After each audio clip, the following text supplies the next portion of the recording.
Introduction. In the forgotten corners of West Virginia, nestled deep in the Appalachian Mountains, lies a town most maps don't bother marking anymore, Black Hollow, a place where fog clings to the ground like a warning, and trees whisper things you pretend not to hear. In the summer of 1995, something happened there that shook the community to its core, the disappearance of 17-year-old Lacey Moore. To the outside world, it was a runaway case. To the people of Black Hollow, it was something else, something they'd seen before. Act 1, The Disappearance. Lacey Moore vanished on August 17, 1995. She left home one evening after a heated argument with her parents. A short, scribbled note left on the kitchen table read, "Don't worry, I just need space." The handwriting wasn't quite hers. Her parents told authorities she would never just leave like that. She was grounded, yes, but never rebellious. She had a college prep exam in 2 days and a sleepover plan with her best friend. The sheriff's department treated it as a typical teenage runaway, filed a report, and waited for her to come back. But she never did. 3 days later, her dog, Max, returned home, alone, covered in scratches, with his fur matted and muddy. He collapsed on the porch. The vet said it looked like he'd been running for miles through thick underbrush. The town started to whisper. Act 2, The Detective. Enter Frank Hayes, a 32-year-old detective transferred from Chicago after department shakeup. Sharp, skeptical, no time for ghost stories.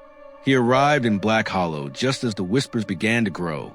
He started with the usual: phone records, friend interviews, tracking her last known whereabouts. Nothing stood out, until a gas station camera from the night of her disappearance showed Lacey walking down a dirt road toward the Black Hollow mine, a site closed and sealed since the 1930s after a series of mining deaths. Locals warned him, not just about the mine, but about what lives near it. The Whisperer, they said, it only comes every 30 years, and it only takes girls. Act 3, The History.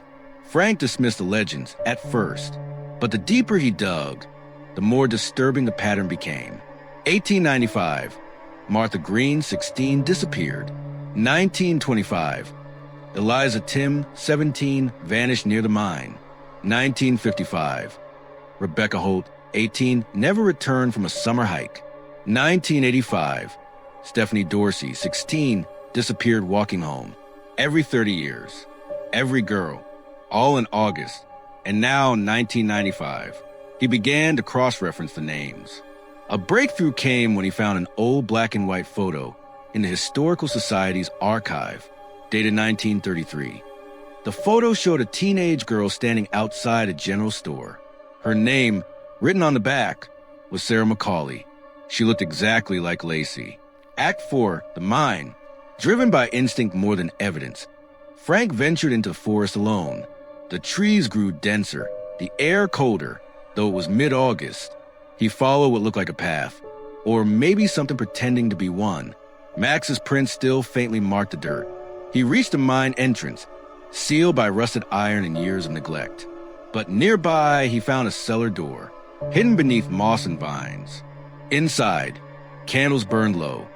Photos of missing girls plastered on the walls. Scratched into the wood were dozens of names, the same names from his list, and among them, Lacey. Then he heard it, a whisper, not from the wind, not from the trees. From inside the room, he turned. A girl stood there, pale, eyes glazed, wearing Lacey's jacket. She whispered, "I'm not me." Act 5, The Aftermath. Frank got her out. The rescue was celebrated by the town. But Lacey never spoke again, not beyond those 3 words.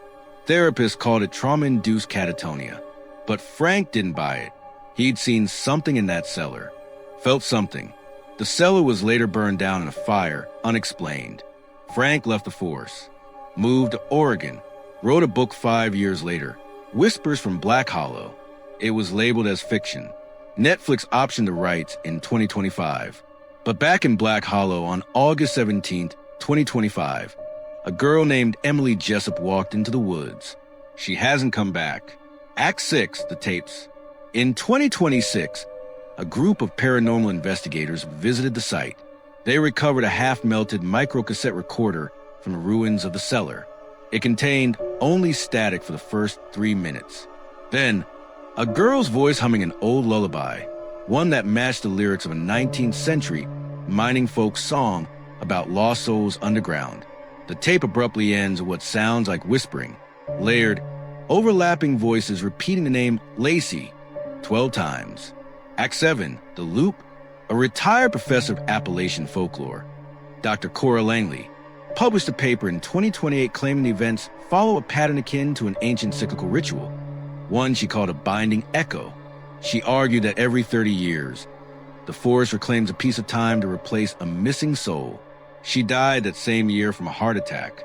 Her final notes mention a theory that Lacey wasn't the first to return from the forest, just the only one who made it back visibly. Act 8, The Stranger. In the spring of 2029, a man named Caleb Rourke arrived in Black Hollow claiming to be a documentary filmmaker researching unsolved disappearances. He interviewed old residents, combed through archives, and even managed to obtain the original microcassette. But someone recognized him, not from the news or media, but from an old photo, a photo dated 1955. In it, a teenage Caleb Rourke stands beside Rebecca Holt, the girl who vanished that summer. He hasn't aged a day. Confronted by a local historian, Caleb didn't deny it.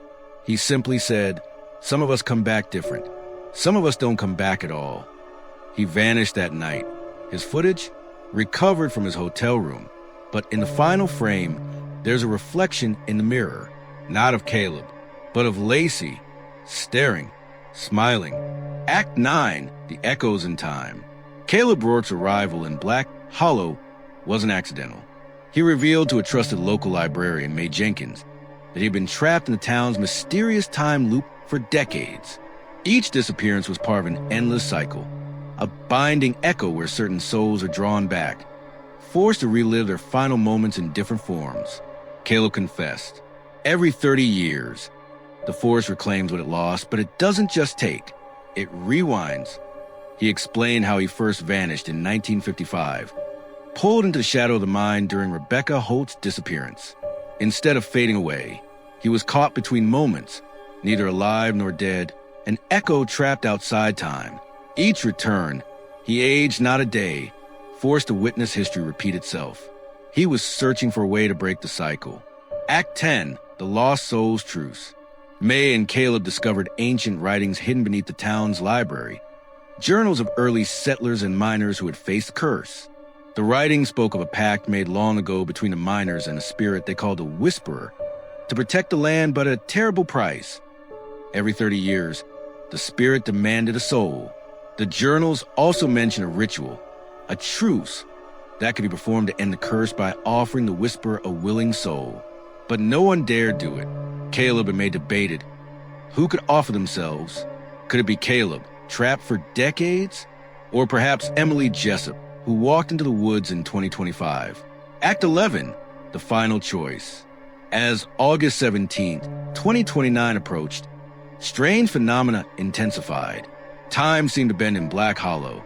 Clocks stopped, radios emitted static, and whispers grew louder. Caleb prepared to perform the ritual with Mae's help, hoping to finally free the lost souls, including Lacey, Rebecca, and all the others. On the night of the ritual, as the forest echoed with whispers, Caleb offered himself willingly.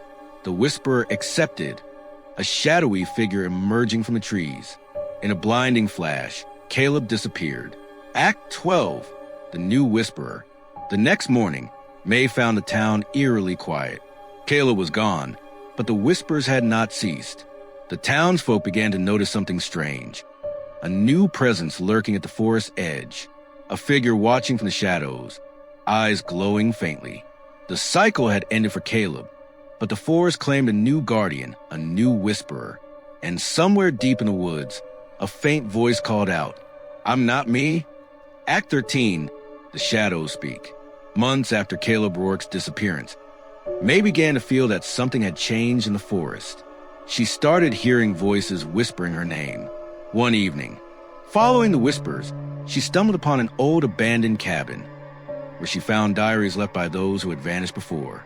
They described the experience of being between times, how the world slows down and souls get trapped in a spiral of events. But among the entries was a warning. He didn't just disappear. He became the key, the lockpick that can open the doors between past and future. Act 14, the revelation.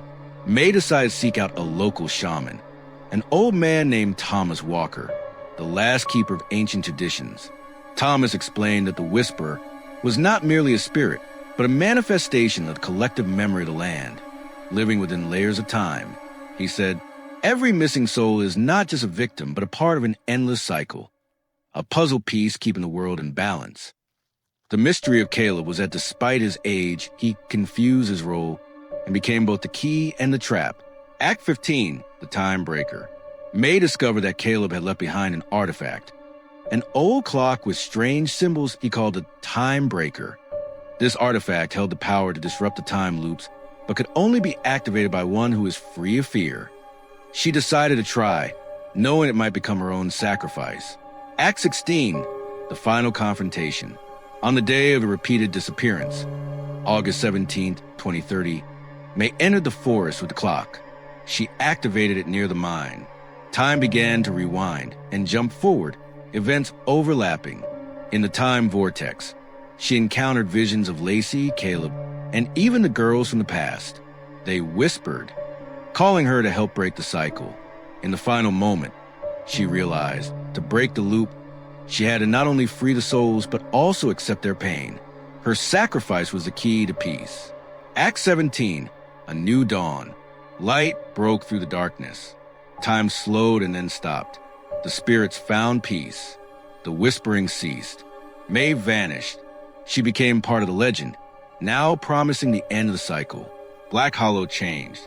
Locals say that since then, the forest seems calm. But every August, someone still hears a faint whisper, as a memory of those left in the shadows of time. Act 18, after the dawn. After May's disappearance, Black Hollow seemed to wake from a long nightmare. The fog lifted sooner each morning.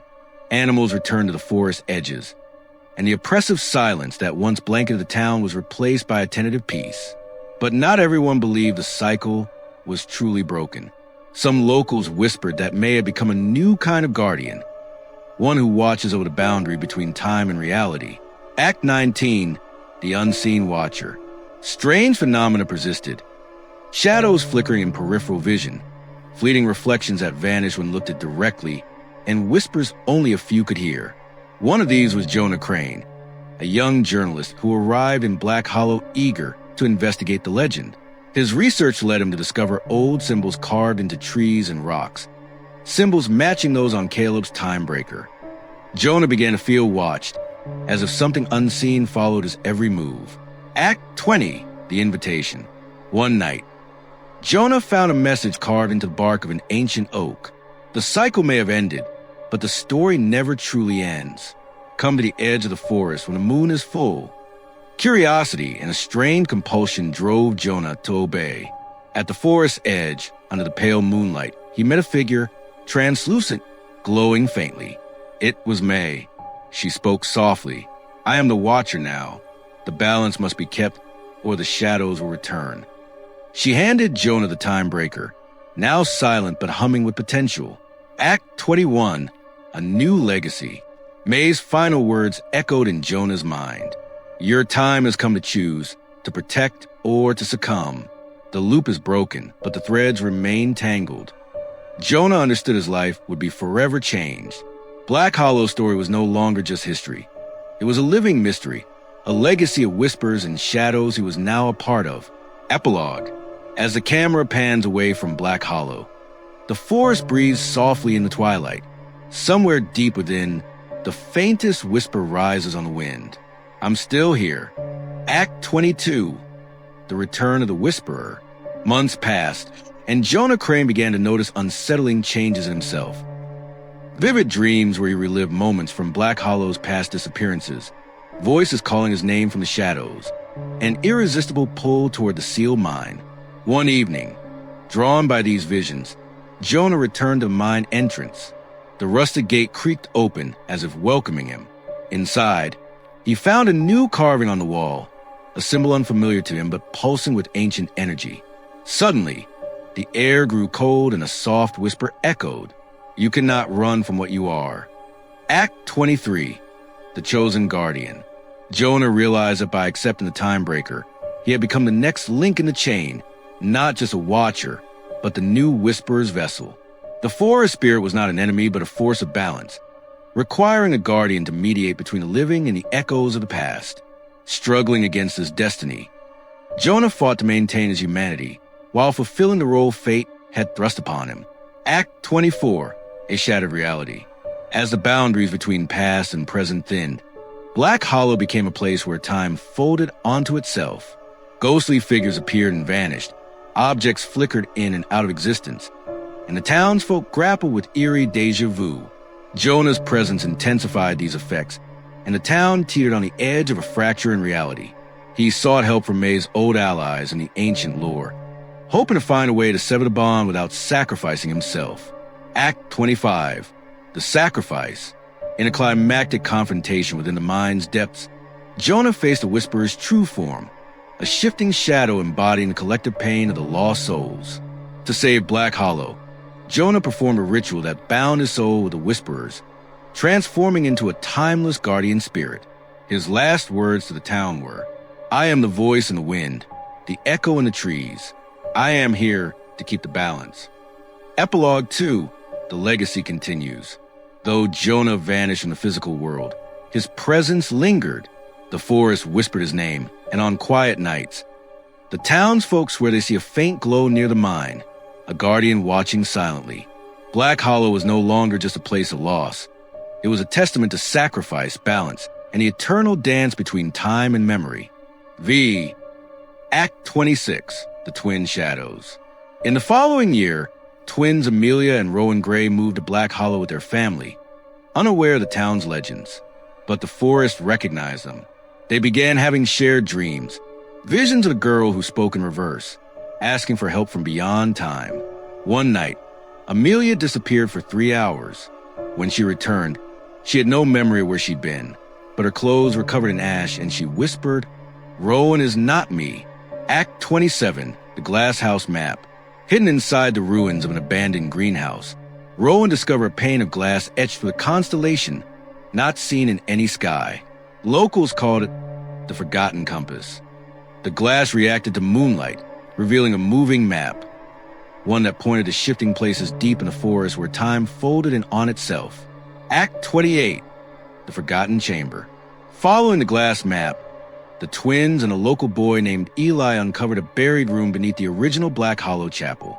Inside were portraits of the missing girls, all aged to adulthood, as if their lives had continued in another reality. But one portrait was blank. It was labeled, "You, Act 29, The Hollow Mark." Amelia began developing a strange mark on her wrist, an Ouroboros made of trees and eyes. It pulsed whenever she neared the mine. A local historian claimed it was the mark of the cycle-born, those destined to inherit the forest memory and carry it forward. Act 30, The Whispering Fire. An unexplained wildfire broke out at the edge of town, but it burned in reverse, ashes pulling upward, flames freezing in air. Firefighters were unable to contain it. The flames whispered names of the missing. Act 31, The Split Paths. Rowan and Amelia were forced to make a choice. One path led to mine, the other to a newly revealed rift in the forest. Each path would seal one of them away forever, keeping the balance between reality and memory. But no one knew which path led where. They each chose blindly. Act 32, The One Who Stayed. Rowan was never seen again. Amelia, alone, emerged from the forest aged by years. Her voice different, eyes darker. She claimed she was still Amelia, but sometimes, when she spoke, Rowan's voice slipped through. Act 33, The Rain That Whispered. The town experienced its first rainfall in weeks, but each droplet whispered fragments of memories, lullabies, goodbyes, screams. Recordings of the rain captured no sound, but those who listened claimed to hear their own names. Act 34, The Circle of Nine. 9 townsfolk, all descendants of those who vanished, gathered in secret, led by Eli. They formed a pact to watch the forest and prevent further breakages in time. They called themselves the Circle. but one of them was already marked. Act 35, The False Winter. In the middle of July, snow fell on Black Hollow. The forest froze. Time halted for 33 seconds town-wide. Security footage from every corner of town showed the same figure standing still, watching Jonah Crane. But he hadn't been seen in over a year. Act 36, The Echo Moth. A new species of moth emerged in the woods.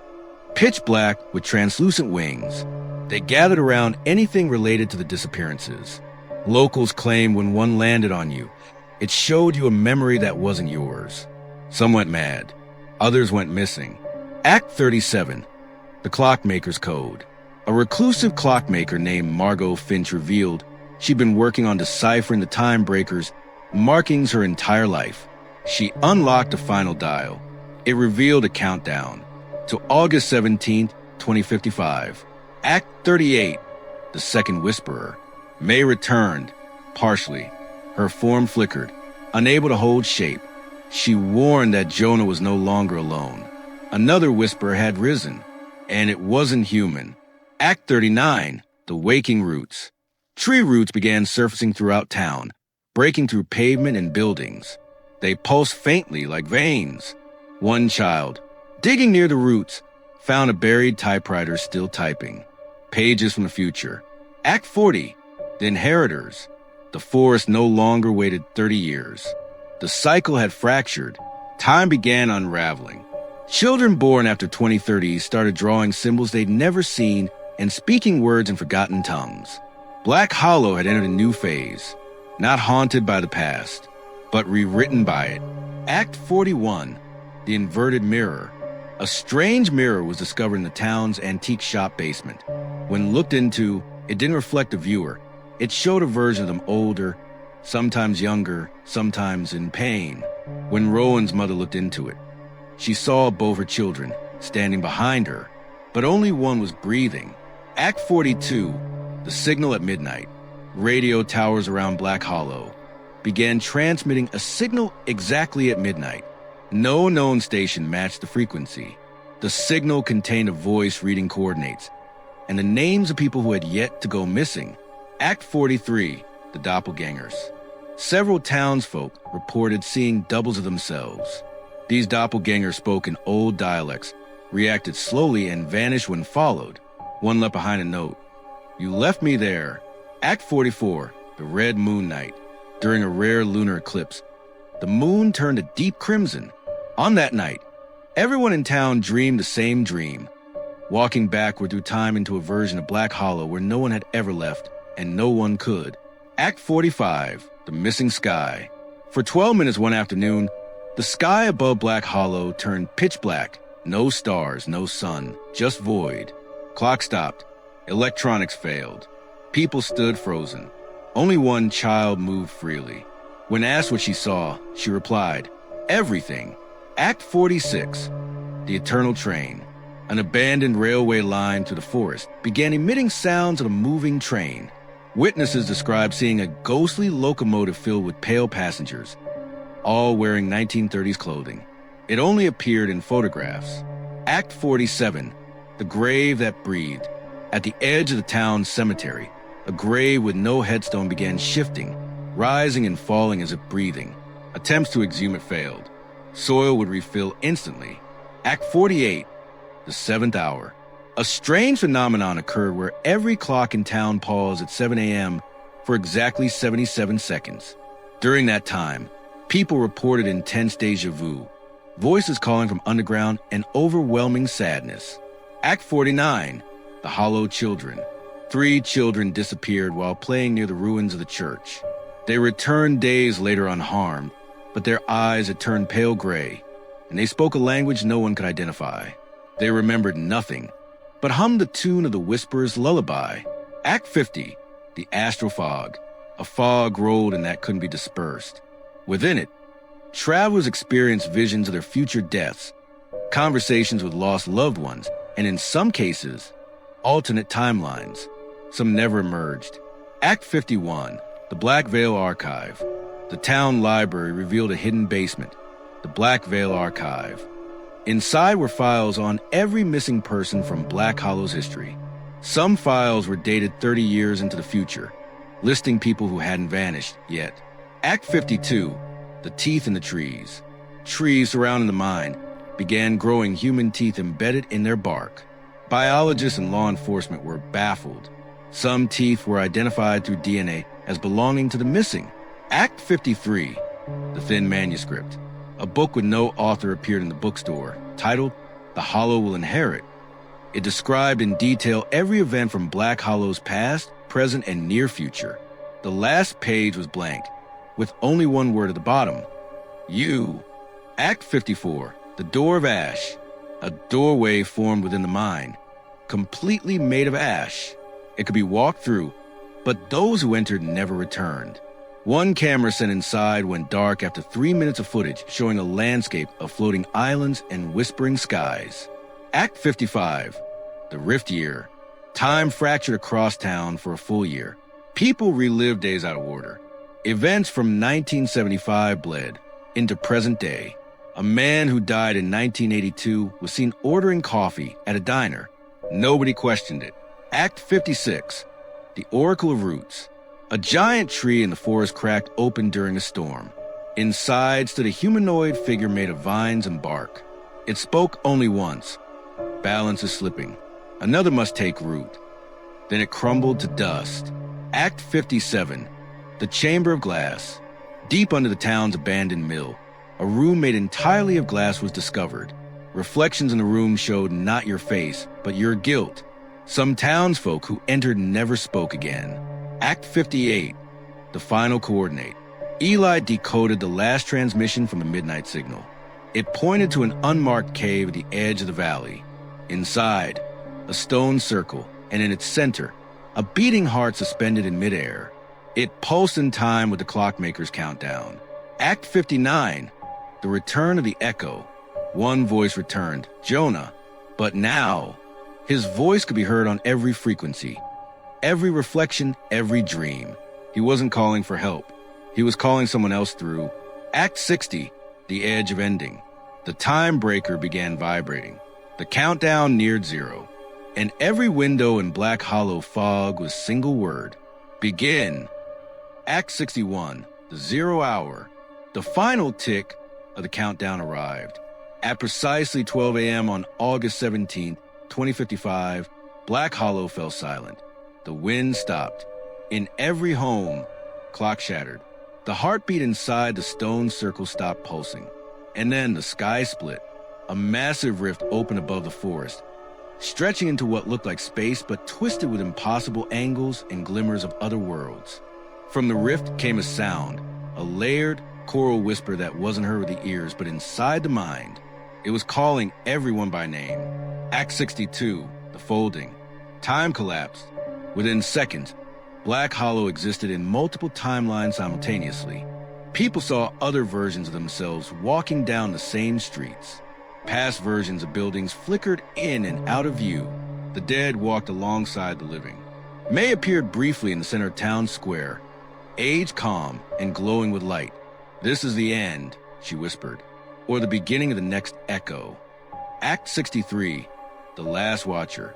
Eli, standing within the stone circle, realized he had been groomed for this moment. All his research, visions, and whispers led to this: the passing of the role. The whisper was not a spirit, but a position. Jonah had failed. May had balanced. Now Eli must guide.